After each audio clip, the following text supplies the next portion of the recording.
with 500 or less attributed lives will max out quality at the silver level. And Kim, when you're talking about attributed lives, are you talking about across all gain sharing agreements, or are we just talking about the Excelis agreement? All attributed lives, Thank Excelis and MVP. Thank you. Yep, absolutely. Great, thanks, Renee. And if I can jump in really quick before we go to the next slide, one of the reasons one of the knocks against this could be, I was getting paid in March. Why are you just holding my money longer? We'd prefer to have it paid twice a year. The goal really was, as we start to put a focus on bending the cost curve, if we had a year where we were a thin gain share of the prior year, you could have put a lot of effort into our IPCs, our cost spending initiatives, only to get to September and there'd be no gain share funds to distribute. So there would be no reward for those folks who really have done a good job knocking it out of the park to bend the cost curve to set us up well for the next year. So by combining those two payments, we ensured that we would have a pool of money to appropriately reward folks for the work that they're doing, rather than potentially say, boy, you've been doing it well this year, but last year we had a bad year because of some contractual thing we couldn't foresee. So thanks for all your hard work, but there's nothing to reward you for it this year. Sorry. So that was the purpose of doing this combined effort. And now I'll shut up. Perfect. The top portion of this slide demonstrates the payment timing for our old reward plan. So as you can see, each provider will continue to get those quarterly CI payments, those clinical integration dollars that happen February, March, April, and November. And what you can see when you compare the old reward plan to the new reward plan is what is missing from the new reward plan, or what we've taken away, is that quality incentive payment, which will now just be wrapped up into that 1 September payment of the PCP reward payment. And that's going to be based on quality performance, cost performance. And cost performance, when we say that, we mean pharmacy performance and performance on our IPCs, or integrated practice committees, and then citizenship, which is a new component that Renee will dive into a bit later. So what is this going to look like? So what we said was we have 3 areas we really want to incentivize. So what are the proportions we're going to assign to each area? So quality measures will now be worth 60%.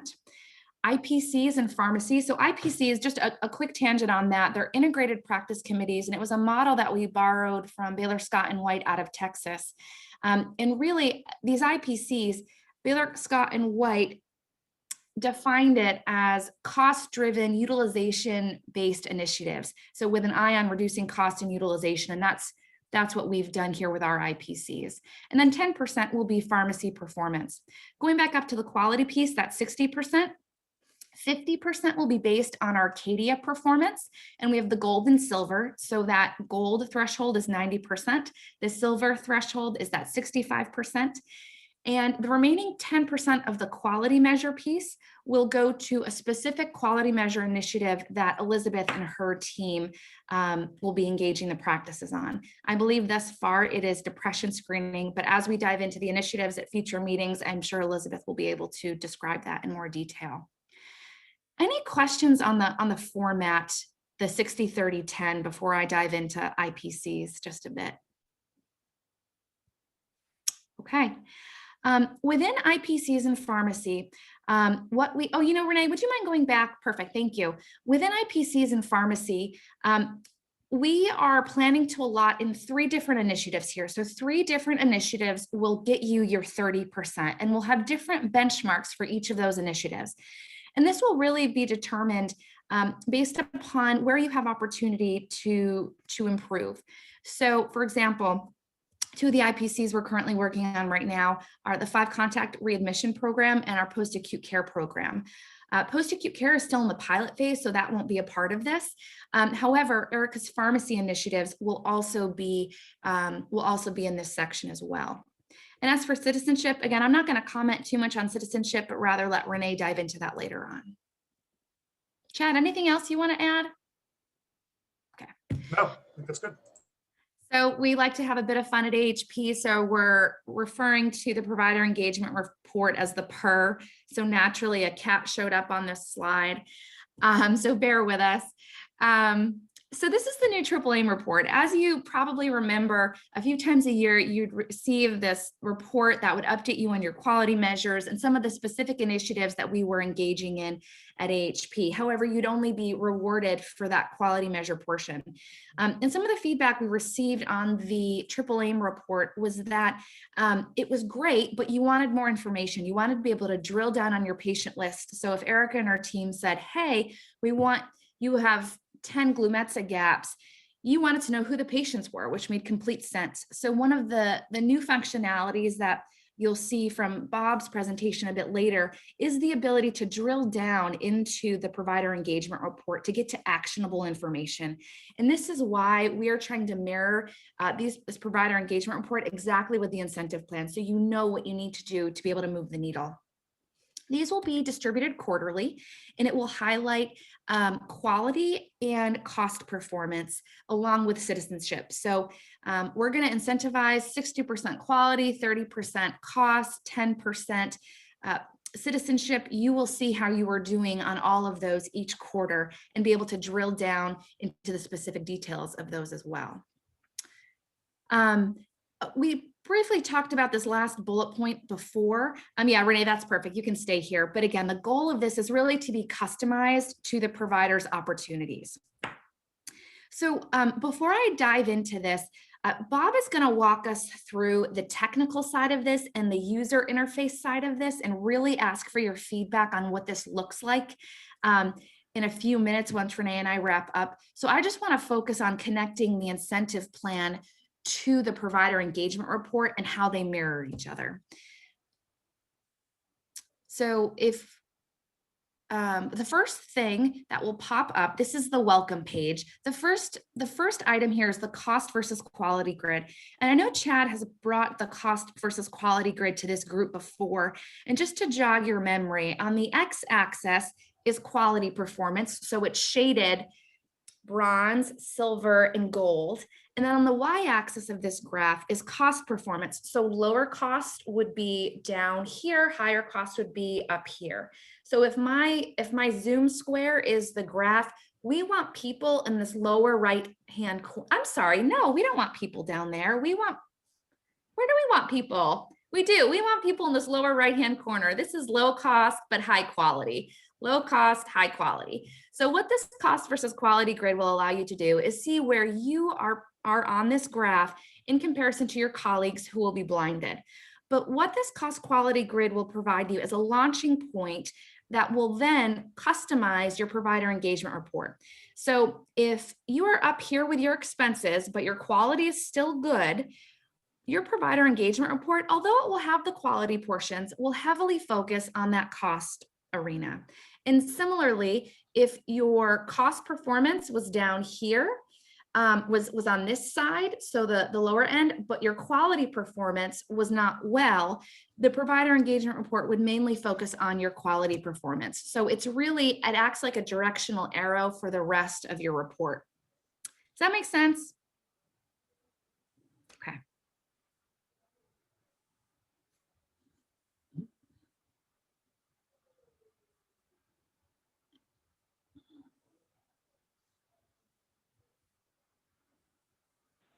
Are you ready, Kim? Maybe another click? I think another click. There we go. So we wanted to highlight, this is going to be the first page you see. And what we're trying to do here is just demonstrate that you're going to have the quality portion on here, the IPC and pharmacy portion, and the citizenship. It will all be on your face sheet. And Bob, I apologize if my terminology is terribly wrong, but I know you'll fix that in a few minutes. No, so for example, 50% of the quality performance will be based on quality measures out of Arcadia or out of Epic. And then depression screening, I mentioned this earlier, this is going to be 10%. So this is a specific quality initiative that Elizabeth and her team is focusing on. So we also want to incentivize a focus in the primary care office for that exact item as well. And that will make up 60%. Renee, probably another click. Maybe 2 clicks. There we go. As you can see, the IPC and pharmacy section represents 30%. And you can see the 3 highlighted areas here to focus on for this provider. And lastly, I think this is another 2-click one. For citizenship, it will also highlight how you're performing on citizenship. So again, if we're gonna incentivize it and potentially pay you for it, we want you to know how you're performing on it. And that's really the goal of this provider engagement report and the new incentive plan. Any questions on the 60, 30, 10 or the content? Okay. So Kim, yes. it looks to me like, so for the cost side of things, Yep. obviously tracking cost is pretty easy on the pharmacy side. Mm-hmm. On the readmission side, what you're actually going to be holding us to is a readmission rate. It's not just a process metric that we fully engage in the 5 contact program. Every one of our discharges goes through the 5 contact program. It's actually showing a decrease in readmission. I know that I'm not sure I'm asking it quite. It's an endpoint versus a process metric, and you're actually grading us on the endpoint. So Steve, I think we'd like to get there. Part of as we modeled this out, one of the things we noticed is that some of these PCPs have very low denominators because of where they're located for 5 contacts. So at this moment in time, it won't be based on a percentage or a readmission rate for your patients, but rather it will be a process metric right now. And part of that too, we want to get your feedback on, but right now how we've built it in is based on the completion of those contacts. So as you can probably imagine, there's a huge care management component of this too, and care team and a care team component. Chad, do you want to speak to that anymore? I know you and I have had a lot of conversations about this. Yeah, no, I think you said it exactly what I was going to say. Ultimately, we would love to be able to live into what is the outcome that we're being held accountable for the initiative itself. But we realize, especially in the beginning, all this is going to be new. So with the process should come the ultimate outcome. And because with some of these IPCs, the attribution that's applicable to that particular initiative may not be terribly large. If you have 5 patients who are discharged and one of them, for whatever reason gets readmitted because they had some horrible disease, it seems a bit unfair to hold someone personally accountable for that. But yet going through the process of doing the 5 contacts should be good transitional management of any patient. And so that seems a bit more appropriate to hold to the fidelity of the program rather than the percentage attribution achievement. So it may vary by initiative. Certainly where pharmacy, where there's a more black and white, you had this many patients who needed switching, you only switched 2 when you had 12, there may be a percentage achievement and something like that. But for some of these other larger initiatives, likely, at least for the foreseeable future, will be more of a fidelity to the program more so than a percent achievement. And I think this will also really reflect, just as we've talked about the changes in our incentive plan and our reward plan from the early days, our hope is that this will evolve as we evolve too, as the IPCs become more a part of our day-to-day work. Absolutely. I mean, I feel like we had to, we wanted to get to a place where we were incentivizing providers for cost performance, but in a way that is a little, it's not organizations that are doing this on pure cost performance are giving providers a quarterly report that says this is your PM and this is your goal PM to move to, and then also have the ability in the data analytics to also push out, and here are your opportunities to improve your PM, change these patients to this or start referring to this specialist instead of that specialist. It's all part of our developmental stages to be able to get to that point. We're not there yet, but baby steps, right? So this is where we're starting out when it comes to cost. So I think anything else, Kim, or go ahead, Diego. About Steve's question, which is, since most of us don't really attend on our patients in the hospital, right? The readmission rate also falls on what is being done in the hospital and how they get discharged there. So part of the 5 contact points should also probably be contact with us prior to discharge, so that it's very clearly established, right, what needs to be done and where we are with each patient. And to that point, Diego, you will only be on the hook for the outpatient contacts. So we would not put you on the hook for contact 1 and 2, which is in the hospital, but rather 3 through 5, which is outpatient. Okay, Renee, thank you. All right.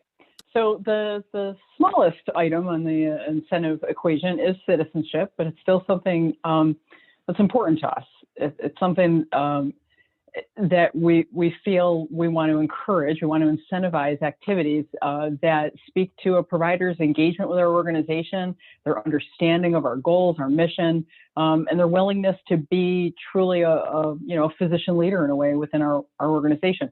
All of you on this call tonight who participate in the PCP Advisory Committee are demonstrating good citizenship.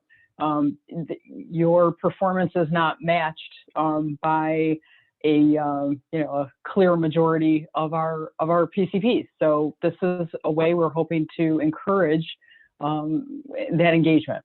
So we've implemented, or we will be implementing, a citizenship category, and our plan is to award providers, because all of our incentives are based or are paid to providers on the individual basis. But the citizenship award will be granted based on either individual or practice component. There's 2 slices here, and I'll explain what that means in a minute. But the first way we're going to look at a provider's citizenship performance is to look at the practice that he or she belongs to. And if the practice has satisfied 2 of their components, then every provider in the practice will earn the incentive, the citizenship incentive. If the practice isn't doing it, though, if the practice on the practice level aren't engaging in the citizenship activities, we don't want to disadvantage an individual provider within the practice who may well be doing that. So absent any practice components being satisfied, we're going to look at that second slice and look at the individuals to see if they, by the end of their individual performance, have satisfied those components and will be awarded a citizenship incentive. So I'm going to start by talking about what the components are, and then talk about the basis for awarding them. So at the practice level, these are the activities that we feel when a practice is participating in, it speaks to a practice's macro engagement with AHP and would be eligible then for that incentive, for the citizenship incentive. That your practice manager is attending our practice manager meetings. That's been essential. I mean, some of our highest performing practices that are most engaged have a practice manager who really comes to the table and takes advantage of those opportunities to meet with us. We thought that was important. A practice that's willing to pilot or participate in an optimization project or administrative project. An example of an optimization project would be the retinal camera. You've agreed to allow AHP to place a retinal camera in your practice. You've trained your providers for doing retinal exams in support of your diabetic eye measure. An administrative project could be something like Vatica that you're participating in that speaks to your practice's engagement. Participation in an IPC at a practice level. IPC pilot, I believe that should say, actually. Pharmacy team engagement. The practice regularly gets information from our pharmacy team, agrees to meet with them. You have an active assigned practice champion. This is something we'll be introducing soon to our providers to give them an opportunity to assign an individual provider in the office to be a practice champion, to take responsibility as a liaison between our organization, between your practice and our organization. And then finally, engaging with AHP clinical leadership around the provider engagement report, that when Chad's knocking on your door to want to meet with you about your practices you're going to take that meeting and your providers are going to attend. So that's how a practice at a macro level would earn, by satisfying 2 of those, just 2 out of 2 or more of those, would earn the citizenship incentive for every provider in the practice. But absent that, the practice isn't doing all that. The practice manager isn't coming to the meeting. As a group, you're not meeting with our clinical leadership. But as an individual, you have some opportunities. So an individual who's attending clinical grand rounds or other AHP information sessions, allowing email communications. This is a huge one. We use constant contact, and providers are able to unsubscribe from our communications and many of them do. But not doing that and allowing us to communicate with you via email speaks to your engagement and your citizenship. Serving as the practice champion, accepting new patients at the time of the incentive calculation, we think is an important individual activity that would earn a citizenship incentive. Serving on the Physician Advisory Committee or serving on the AHP board or board committee. So I want to run through an example. So for practice one, this is an example of a practice that is going to earn the citizenship incentive for every physician in the office because the practice manager is coming to that practice manager meeting and they're piloting an IPC. They're agreeing to do or an optimization program. They're engaged with our pharmacy team. They don't have a practice champion, but they've satisfied 3 of those components. So the practice as a whole, every physician in the practice will earn that 10% citizenship incentive. Practice 2, however, is not as great as practice 1. They are not doing any of these items. No, none of them. So we look at slice 1 at practice 2, nope, not satisfied. So now we need to assess the individual providers in that practice. So this is Dr. A and Dr. B that are part of practice 2. And Dr. A didn't unsubscribe. They're receiving email communications from us. And they serve on the Pediatric PCP Advisory Committee. So Dr. A will earn the citizenship incentive. Dr. B, however, the only citizenship activity that he is doing is he is allowing email communications. He does nothing else. So Dr. B would not be eligible for the citizenship incentive. I guess that's the end of our presentations. So altogether, what we're hoping is that the new reward plan is going to better align your behaviors with what it takes to get AHP to earn gain sharing.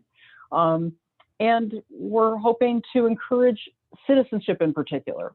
Well, not in particular, but also encourage citizenship, because we feel that these activities are important. We feel that our providers get more out of their relationship with AHP when they do some of these things. Before I turn it over to Christy to introduce Bob Kiso for the facilitated conversation about the provider engagement report, just want to back up a little and make you aware of the timelines around these, because we have not talked about, well, when is all of this effective? When can you plan on living under this new reward plan? And we want to give folks time to learn more about this. We also want time to get your feedback and make possible refinements to the program. And we don't want to hold you accountable for something that you don't have enough time to do the work you need to do to optimize your incentives. So our plan is that this reward plan will be in effect 1/1/2022 is when we will expect you to, when we will be holding you accountable under this new reward plan, which means that first payment under the new reward plan that you will receive will be in September timeframe, we anticipate 2023. So this year, you can expect to be rewarded as you always have been. There will be a clinical quality performance coming in March, maybe April, I'm hearing. There will be another gain sharing payout in the August-September timeframe for the 2020 performance year. And keeping in line with that, for 2021, it'll follow the same methodology. But for 2022 is when this will all take place, and your first payments under this new reward plan will be in 2023. And I know that seems like a long time, but it's really not. And when you consider the lift that we're asking, we think it's only fair that we start that late. And also we want to give more time to engage more providers around this topic. This is the first deep dive we've done with the provider group. Anything, Kim or Chad, you'd add to that before we ask Christy to introduce Bob? Kim's unmuted. She's ready to go. Oh, no, that I just think, I think you summed it up well, Renee. And I would say that during this pilot phase, we want to be able to crosswalk with you when we do those practice visits.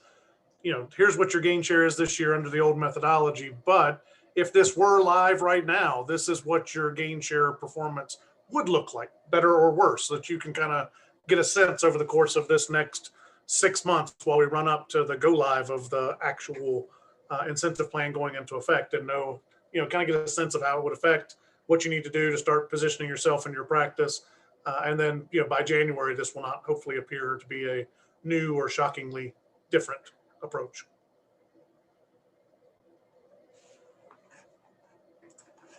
All right. Well, then I will take it from there. We have the pleasure of working with Bob Kiso. He's a design director in the BI user experience team. And he's been sharing his experience with us, his user experience design, user interface design, visual design, and architecting information. He's also helping us shift our thinking from that old triple aim paper-based report to a new online interactive dashboard that's going to give you that drill down capability that you've always been wanting. And also this will align with this new incentive structure. So tonight we're showing you an early prototype and we're looking for your feedback. We want this to be easy to use with meaningful and timely information. What you're going to see now is the newest design, hot off the press today, and you'll probably notice some changes already. After this meeting, our team is going to continue to work on designing each component. There's still more work to do. We're going to also build a working prototype, and then we'll be back again in the future to show you our progress and get some additional feedback. So this isn't the first and only time you're going to see it. We'll be back. So Bob, if you want to share your screen and start to walk us through. Okay. Let me get this open here. Okay. Let me move this. So it's nice to meet everyone. Thanks for allowing me to present this. Are you looking at the provider engagement report? I hope center screen. Yes. Is everyone seeing that? Okay, good. Yep. Okay, good. And as Christy mentioned, and compared to Kim's presentation, we're already going to learn something a little bit about an agile process, as we call it, if you've heard that term, which is we're very iterative. So you're going to see some modifications already from that previous design that Kim showed. This is a dashboard, and what we have, as Christy mentioned, we'll show you what we call a drill down in a minute, which will be for readmission. So I really only have 3 screens to show you today, give you an idea of what this whole dashboard looks like. But first I'll just walk you around it so you can get a little comfortable with it. And if you understand applications, it's built in an application called Tableau. Some of you may have heard that before. Some of you may be familiar with these kinds of reports. This is along the top, we call it the masthead, and that's the name of the report. And you'll see that last updated, we're showing a date. This would be, again, as a prototype, we're using a past date. Also, at random, we have a name for a practice in the upper right-hand corner and a provider, an individual's name. And you'll see below that, it's called a toggle. And that toggles between practice and individual. So that gives the individual, the provider, a chance to look at both the practice, a lot of the information we talked about previous to this presentation for individual versus practice. And then the upper right-hand corner, of course, is some brand ID and a little bit of profile image. The key areas walking around the design are often called tiles or carts. And so you'll see that in this case, for this practice, there are 7. For some practices and some individuals, there'll be less, more or less, but often it's around these 7. I won't have to spend a lot of time on these because they've already been explained, but cost quality, looking at that measure. And this is part of the iterative thing that I mentioned. There's a debate going on with the team if gold, silver, in this case, gold, silver, bronze is a really great way to explain this, or if we just would explain it with, in this case, $350 per member per month. This particular practice is at 91% points captured. That's very well. I won't go into a lot of the details. So that if we look at, if there are any questions, you can interrupt me, but otherwise I'll do like a flyover of these 3 screens, and then we'll have time to talk about them. And I have about 7 questions I'd like to ask all of you related to this dashboard. Quality measure we talked about. So this is showing some progress here at about 46% of points to date. Depression screen and follow-up initiative shows that there's a number of screens, in this case, 75%. Citizenship we just talked about, it's basically a 1-2, and there's 50% in this case. And I'll talk a little bit right now about quick win. You'll see that here and there. Quick win is an idea, a tactic that we use that we're offering, which I'll show you on Hover. What you would see is right at the dashboard level, you can get an idea of how could I improve this? What is the low hanging fruit we call it? What's something I can do to actually make that an easy to? And that's called a quick win. Readmission. Now this changed a little bit, and I know there was a discussion around it. One of the concept would be to show the 3 contexts 3, 4, and 5 in the process, the progress made with those contexts. So this is another way of showing that design. And in a minute, we're going to drill through readmission. Pharmacy costs, we talked a little bit about that. That's showing a benchmark and then a utilization. And then for LARC, what we have are 3 main initiatives, and it's just overarching training. And then if they've actually had placement training, LARC placement training, and then last, if any placements have been performed. In this case, it's showing 2 achieved out of the 3. Okay, so this is practice. If we toggle to an individual, this particular, again, as a prototype, we're just showing this individual has 5 tiles and cards to look at. Again, let me toggle back. You'll see that there's a certain look to this one for the practice. This particular individual is doing very well, hence the green. 83%, 79%, some of the other initiatives are coming together. So this is an idea. Also at the base, you'll see that we're considering, conversational language. In this case, looking good. You're on target for 4 out of the 5 performance initiatives. Because we realize, and this will be part of my questioning, sometimes there's a high degree of sophistication and understanding what we call data visualizations. That's what each of these are. They're called donut charts or bar charts. And sometimes some users could use some help walking through those, understanding better what each of these visualizations mean. Okay, so now I guess I'll just keep rolling through this. Looking at a drill through for readmission performance.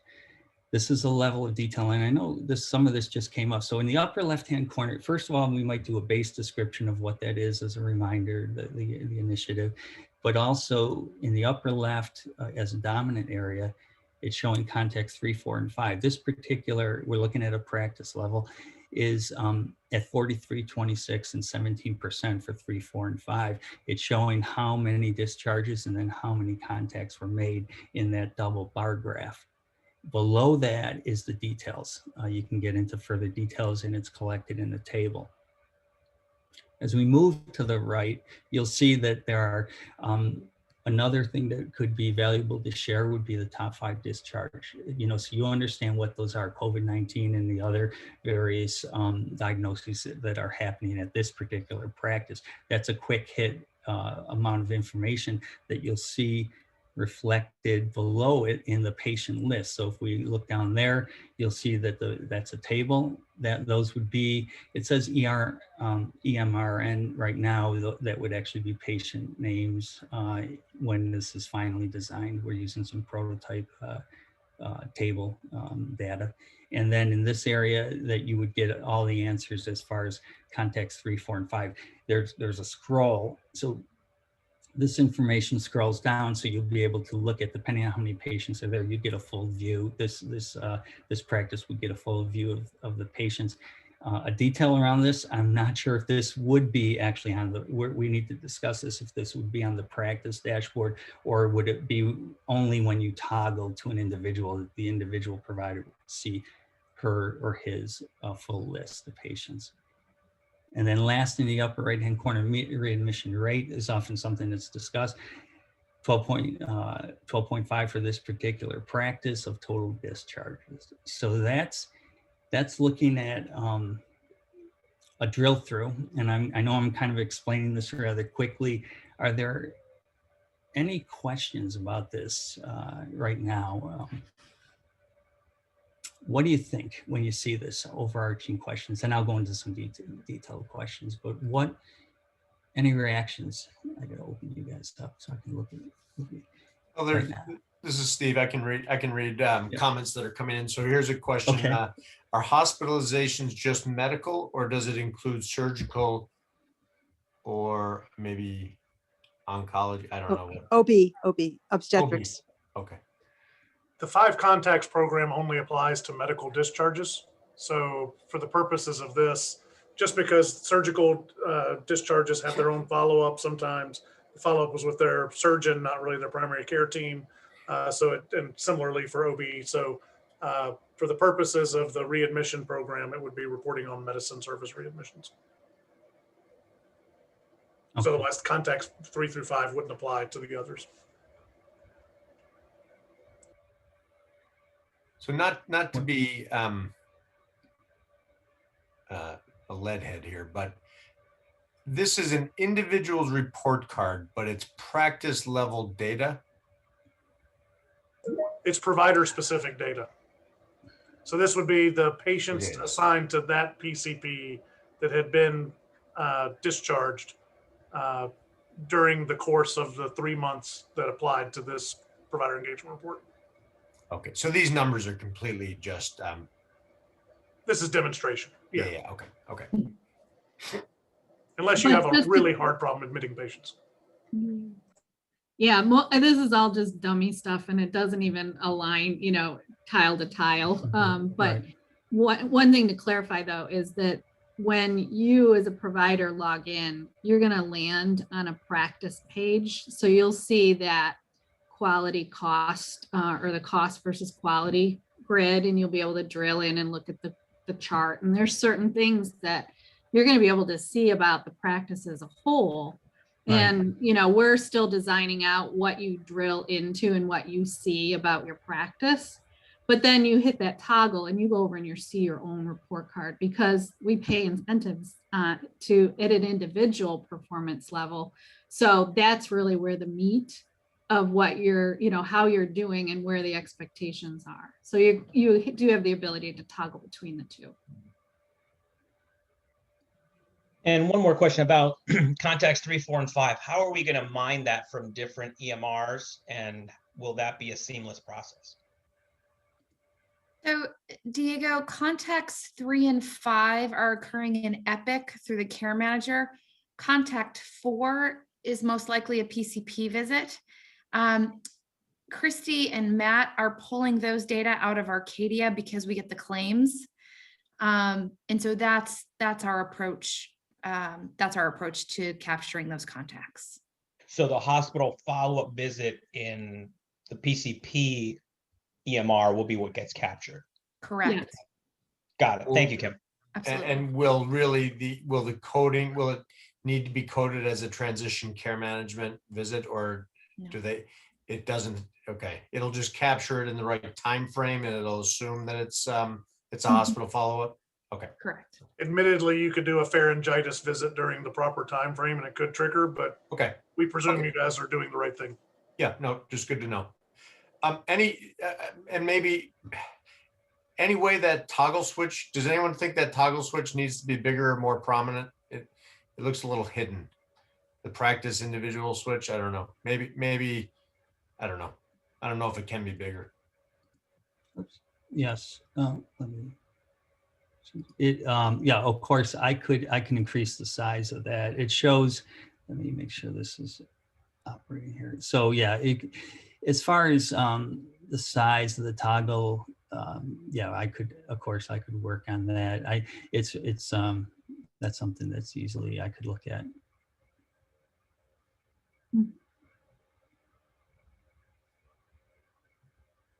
Just Val Newman here. Why don't you And, just yeah. start with, why don't we Yeah, just look, start when- with the individual? I mean, I don't understand, because that's really the more relevant place for most people to start figuring out what they need to do differently. So that's, I guess, my question. And then if you wanted to back up and look at the practice, having that option secondarily. Okay, that helps a lot. So that would be something that that's easy from a default stage. So that would be something that we could easily explain. And also there often is sometimes in the user experience design world, upon first entry, there sometimes is a very easy tutorials that somebody could, a user would be able to kind of dismiss. So they would know, okay, there's a practice, there's an individual, you're landing on an individual, make sure you toggle to practice. So there are ways to explain user interface designs rather simply. So they'll see that toggle and they'll know they're starting on individual. That would be good. Great. I mean, I could jump into some of my questions if this is a good time for this, since we're kind of at that point, right? Yeah. Okay, so and again, these I'm looking for really good, like, or I should say, answers that would be like at your gut response, you know, either as a PCP or on behalf of advocates for PCPs. So I'm very interested in, you know, figuring out your reaction to a dashboard like this. And so knowing that this is a prototype, could you envision yourself comfortably interacting with this dashboard? Would be my first question. Does this look like you could comfortably interact with this? I think the answer is yes, at least from my perspective. I would say that I would like to see how easy it is to click on these, you know, buttons and drill down. Really, Okay. that's the important. And the increased number of clicks to get to the information that I'm looking for will make it less user friendly. Right. And so I don't know if you were to click on, for example, the depression screening one, and which is she's at target 75, but how does that measure it? Where does it show where I could have improved on it? You know, if you click on the pharmacy cost one, you know, does it really show you where your pharmacy has gone array in your practice, right? And where your benefits are? And reducing the number of clicks improves the functionality for me. Okay. Right. Yeah. That one, you know, your last comment is something that we easily work on, meaning that we reduce clicks, you know, in levels, you know, for drilling. We share as much as we can. We collapse what information that we feel is appropriate, but otherwise, I totally hear you. It's much better to keep those levels of drill throughs to a minimum. And we plan to. We're showing that even with the one, you know, demo that we're just, even though we've only worked on readmission, it's showing that a lot of it, all that information should be able to be contained right here. And I would say, looking at this particular screen for readmission, right, it's already better than what Arcadia does, right? So when I look at Arcadia, I want to do a drill down Arcadia. This already is an improvement, right? Because I click on it and I can see the patient names. I can see what I'm looking for, right? Great. Good. I don't know what the discharge diagnosis would do for me, to be honest, but. Yeah. Okay. All right. How about if I'm curious if you could envision yourself working using this dashboard frequently. I'm wondering, you know, like in a real world, like honestly, like how often would you find yourself looking at this? What do you think? I think for me, I'll just, if it's at some site that I have to go to, it's unlikely. If it comes to me in some sort of a messaging or some sort of a Mhm. monthly or whatever the frequency is going to be. But if I have to go to a site, Mhm. I just think real life just will get busy, and I don't do it. I'm not sure how many practitioners will do it. I think I see it as being helpful, valuable information. Right. Okay. But the ease of access to that and how it's channeled to you is important. I understand that. Okay. Kathy, would a link that got emailed out once a month or once a quarter to look at, I mean, to just click on a link from your email, would that be helpful? Yeah, I think it'd just be a prompt that, a month has gone by, here's the updated report or something like that. Nice. Okay. Any other thoughts on frequency? Yeah. I think it's you have an engaged group on this call. When I look at our physicians across our employed network, it's a bell curve, right? I mean, everything's a bell curve, and we have 50% of our doctors who probably never even look at their quality dashboards. Okay. They rely on their staff to run gap reports, and they don't look at it. They don't want to look at it. They don't think it's a doctor's job. They want it kind of spoon-fed to them. So I think this looks very good. I think anytime you have a dashboard, you want it to be, the interface needs to be good, and it needs to be data that you can do something with, right? It needs to be actionable, and this is that. But you're not going to get 100% engagement. I think that's the. But people know that. Do you think the care managers would engage with this? I understand that's another level of utilization, but I mean, I see this as being data that your whole team needs to engage with, right? I mean, I think your PAs, your NPs, your care managers, your data team. I think everyone needs to. Most of this is about improving patient care, and I think your whole team really needs to be able to interact with it. I don't know if that's the vision that care managers or data coordinators would at least have access to the practice level information. I don't know what people think about that. I don't know that physicians would be super excited to have people have access to their individual data, but I don't know. This is Dennis O'Connor. I think this would be great. What I've tried to do is meet with my care manager monthly. And I think this information, to be able to review this with her on a monthly basis or so, this would be a lot easier to go through than the Arcadia information. I also think that the idea of getting a brief summary of how you're doing and then a link to this information on a monthly email, for people that aren't meeting with their care managers regularly. Right. Okay, great. And Steve, okay, go ahead. Sorry. I was going to make one more comment, which is I think that, again, for people who are not engaged, it's very useful to have a one-line executive summary and also say, how does this pertain to them? Like, why do they care? So, this is what you're projected to be for your gain share. Here are the factors that might change that. And here's the link to fix that or to look into that a little bit more. So just to make the connections really obvious for people who haven't been following along up until now. That's great. Okay. Nice. And I want to follow up. Stevens mentioned the word actionable. That was actually my next question about when you review a dashboard, when you see a dashboard like this, do you find the information actionable? That means when you review it, you see a visualization, do you feel you can improve behavior? Do you get, I guess I got one answer already that it's a yes. Does anyone else agree or have a feeling around the concept of it being actionable? I know what I need to do.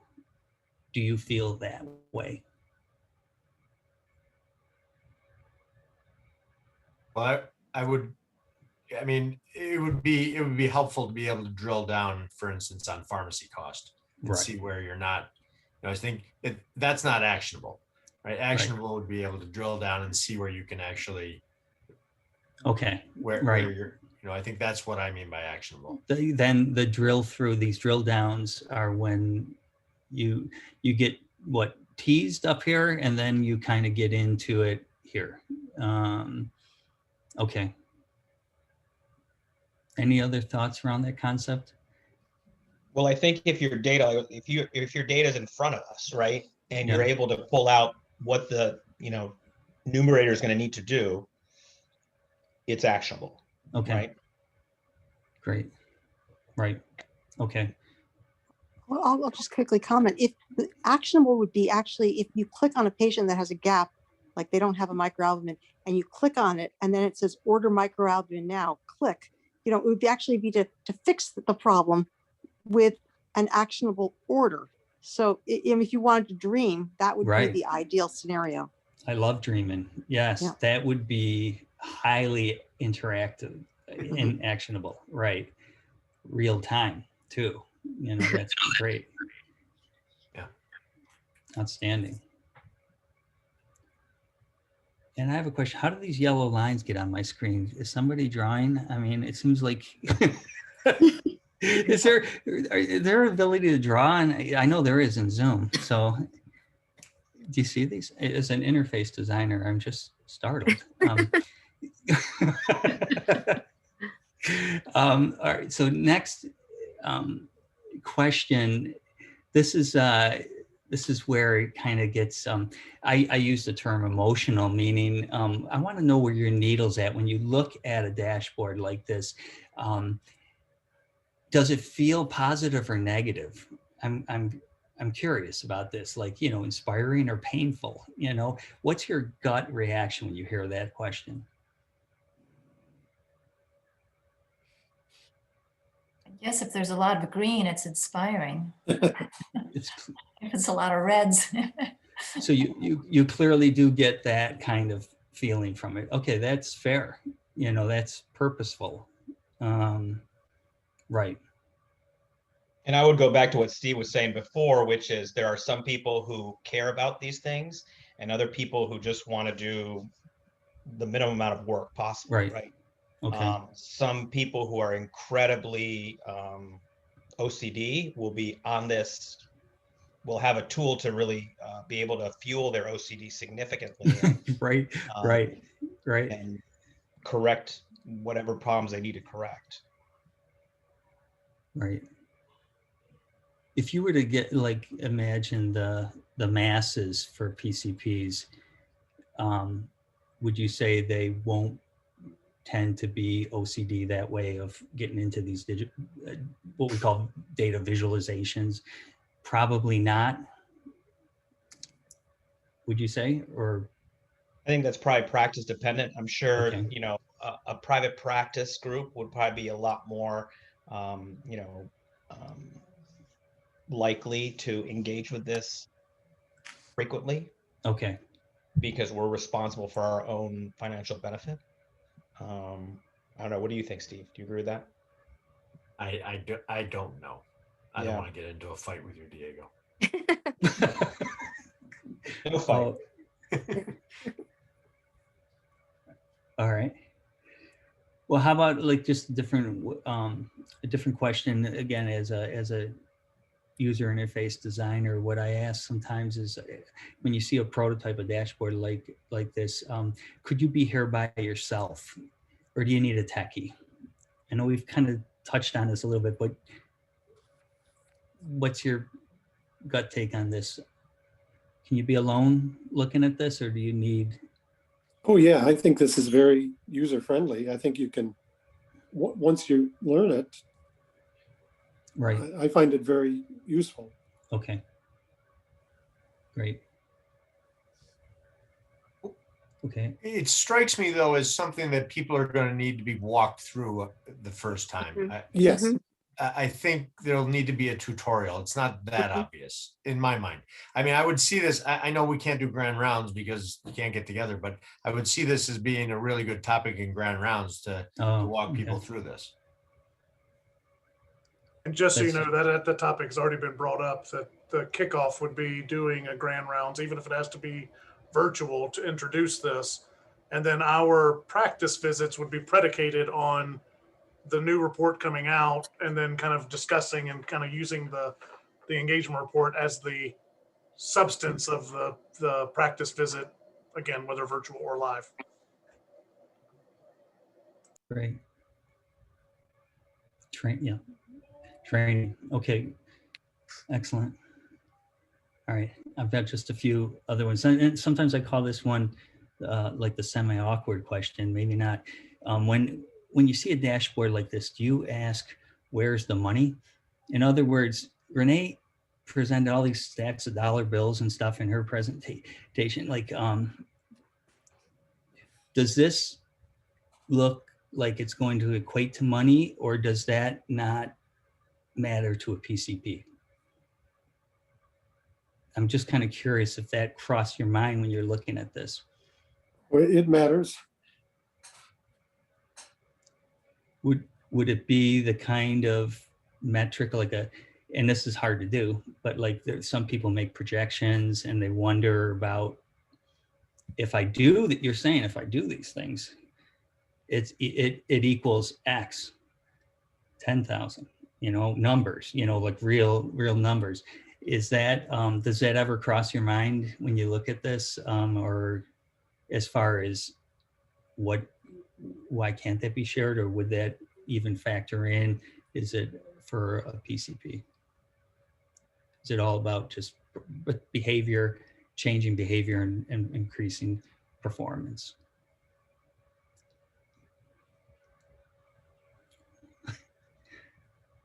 I think, is it hard to answer? If you're asking if the money matters, I think the answer is yes. In the report, in the document, as a designer, like user interface, there's no metric of that. That this doesn't is say how much money you're losing by not. Right, it equals $25,000. Doesn't. I personally think that type of transparency is important. I think if you have that data, and people see that by not hitting this metric, you're forfeiting $4,000. I think that means something. I don't know. The only caveat is remember, we don't get our gain share until September, so we don't know in January before what money we're talking about yet. It could be $30 million. It could be $35. It all depends on what the total year's savings and performance looks like, which rolls out, months after the close of service. So unfortunately, we would probably never, we could, potentially say if we were using last year's gain share as a comparison, we could potentially kind of use that to kind of say what it would have equated to, but we won't know that current year's financial. Chad, we could also use that guaranteed incentive pool as well. The dollars would be far lower without the gain sharing added in, but we certainly could think about that. Right. I'm at the liberty of asking questions, knowing that sometimes behind the curtain, these are very difficult to pull off, but I ask them nevertheless. I like to see what kind of reaction and what then find out how difficult this is actually to develop. And those are my questions. I just, last thing would be if you see anything missing when you look, and I think we've touched on a few things, but I don't know if there's anything else that hasn't been asked or hasn't been addressed when you look at the designs at the stage that we're at tonight. Anything to add? Anything left out? It seems like a terrific start. I guess one question I have, and I think Diego and I both have, what is this yet or soon to be in a test environment that you could share with us and let us kind of, it's a little, it'd be nice to be able to navigate around in it a little bit and get our hands dirty just to get a feel. Would you be able to share that with this small group just so we can That's- you may get more feedback that way too. A great idea. Yeah, no doubt. That is, this is a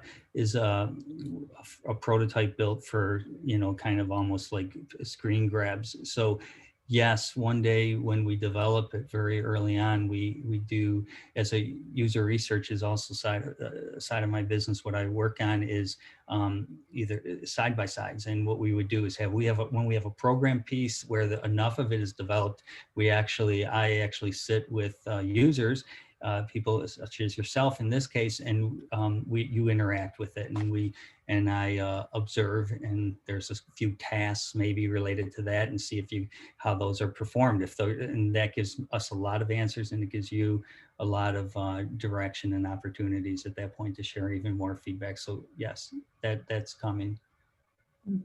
Thank you. Great. Bob, do you mind if I just make a quick comment? Yes. No. There's been some discussion about an executive summary. And to me, Bob, could you go back one slide? Yeah. To this one. Yeah. Yeah. So in my Okay. mind, this is kind of the executive summary. This is the high level snapshot of performance. So Right. for folks who are looking for an executive summary, this would be the version of it. Nice.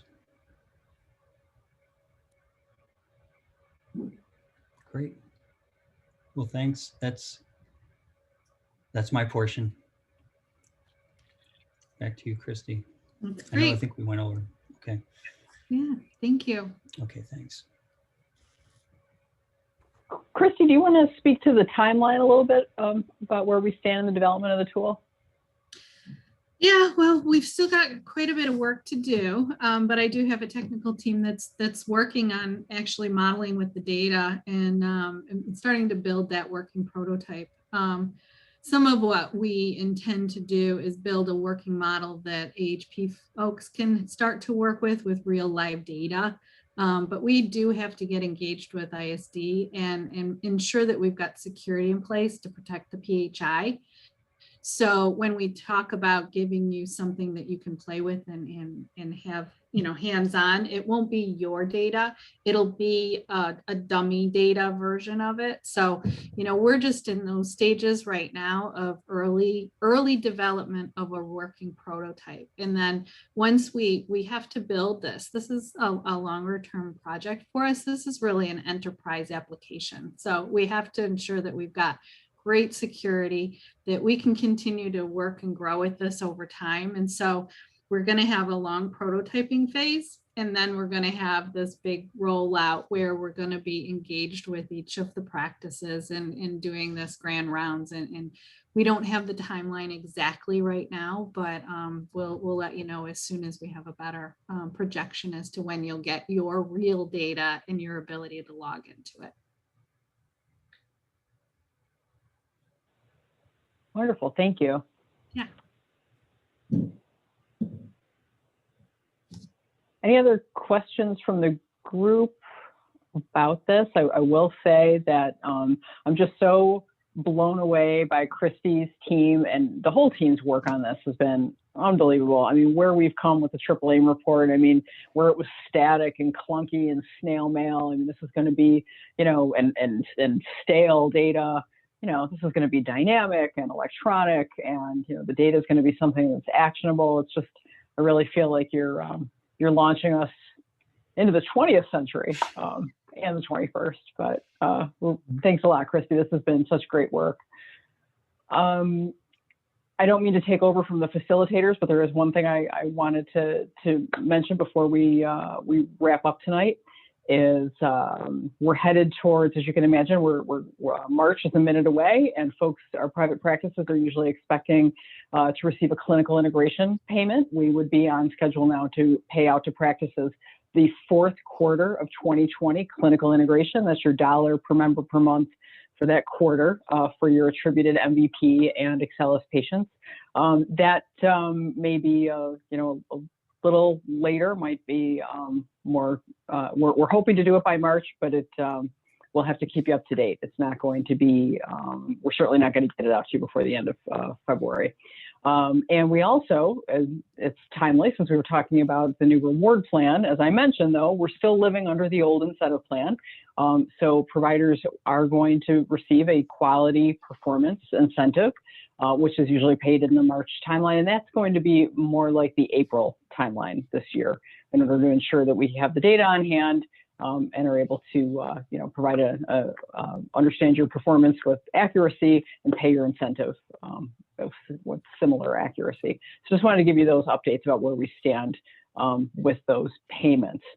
And we also have an announcement to make, and I am going to ask Daryl to make that announcement for us, please.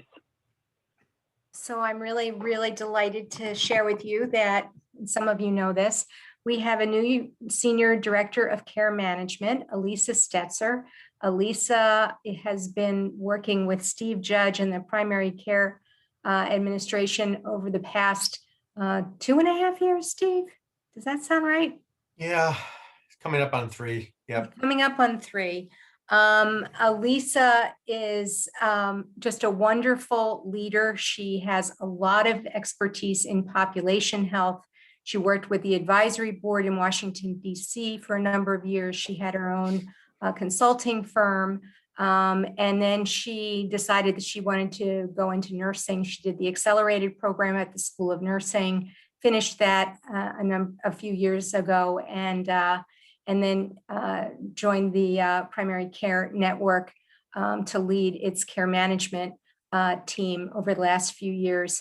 I've worked with Elisa very closely. I have great confidence in her, and I'm really, really delighted that she will be the next Senior Director of Care Management. I think she's going to bring to the position exactly what is needed to help strengthen the care management organization and help us move forward. So I'm working with Elisa over the month of March, and she will be in the position effective March 16th.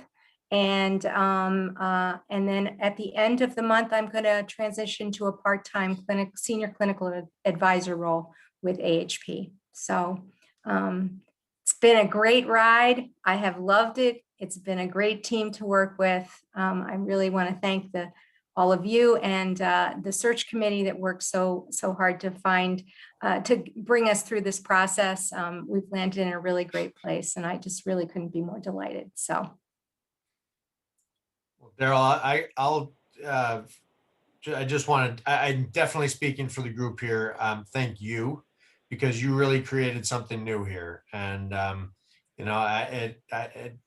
I think back to whenever it was 9-10 years, whenever 8-9-10 years ago, whenever this started, and it's come a long way. I know there's still a long way to go. And so I thank you. And I know everyone else does. I will just say that people are going to really, really enjoy working with Elisa. Yes. You will. She's smart and forward thinking and just a great person. So I think she'll be wonderful. So thank you, Steve. Thank you, yeah. I appreciate that. I appreciate it. Totally agree. And she's also a really great team player. And she's compassionate and kind too. And I guess thank you to everyone. I really appreciate the feedback everyone provided. Hopefully, Bob, that was helpful.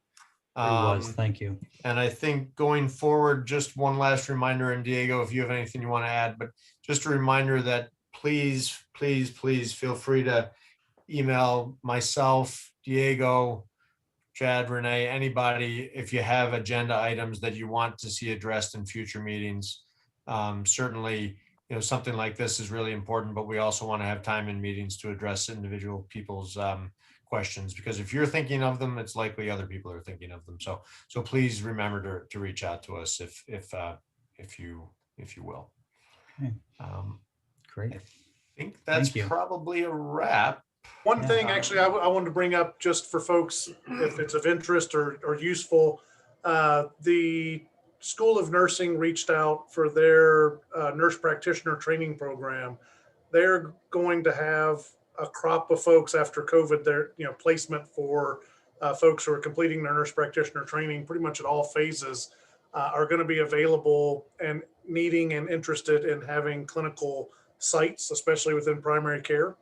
So for anyone who would be potentially thinking or interested in recruiting a nurse practitioner, it's a good opportunity to kind of have someone that potentially could even be a test drive that then could finish their rotations and become part of the practice at the end of their training. So if you have interest or need, certainly reach out, or if you just like the idea of having a nurse practitioner trainee in your practice, I'm sure they would be more than thrilled to accommodate you. So let me know. That's all I got. All right. All right. Well, have a wonderful evening. Next time we see you, it'll be spring. How about that? All right. Have a good night, everyone. Thank Good you. night. Thanks. Thank you, guys. Good night.